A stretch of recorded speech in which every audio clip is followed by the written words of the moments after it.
Ationa, remember, say recently, federal government sued the 36 states. They said they want local government to have autonomy. What is autonomy? Every month, money they come on federal allocation, they come to states. Money also they come on federal allocation, they go to the local government. But you see that one where they go local government, now states still they collect them. You get some things where the local government supposed to do if not they collect them themselves. For example, the teachers in primary schools are supposed to be paid by the local government chairman. Where they do meets, the buy car, what they want to say, supposed to be handled by the local government. The small roads for streets are supposed to be tarred by the local government. One or two small things like that. But when you ask local government chairman why they never tie this road, you go say our governor supposed to do them.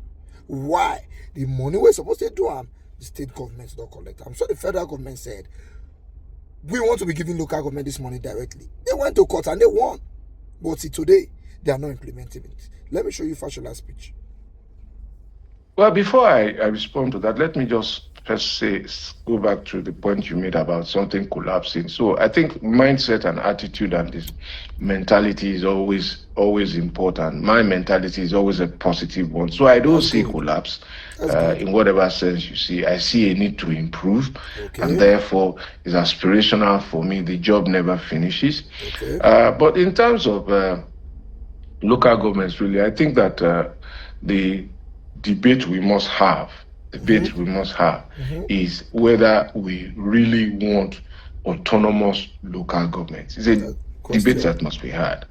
As it stands today, it is unrealistic to expect autonomy for local governments created by the Constitution. They were not meant to be autonomous. That is my view after a very, very close reading of certain provisions of the Constitution. Please expatiate. Some of those provisions provide, for example, that the local government in its economic activities and all of that will have laws made for it by the State House of Assembly. If you look at the legal and ordinary meaning of the word autonomy, it suggests that you are acting independently without any outside influence and authority. And to that extent, a State House of Assembly making laws for what and how a local government can function is in itself an external influence that contradicts the idea of autonomy.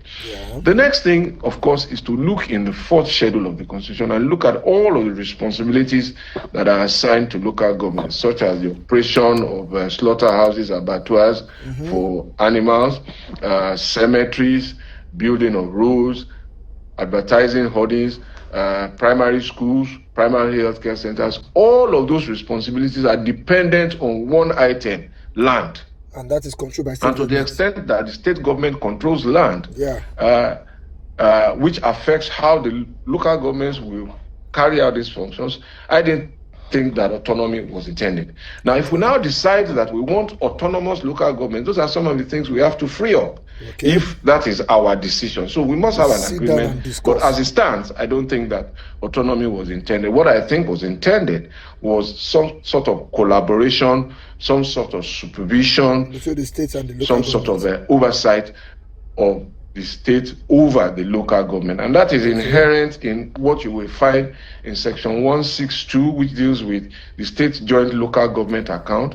And there is history behind the enactment of that section, because up till 1999, the local governments used to collect their monies directly from the federation account under a process that I think was known as JAC, Joint Accounts and Allocation something. But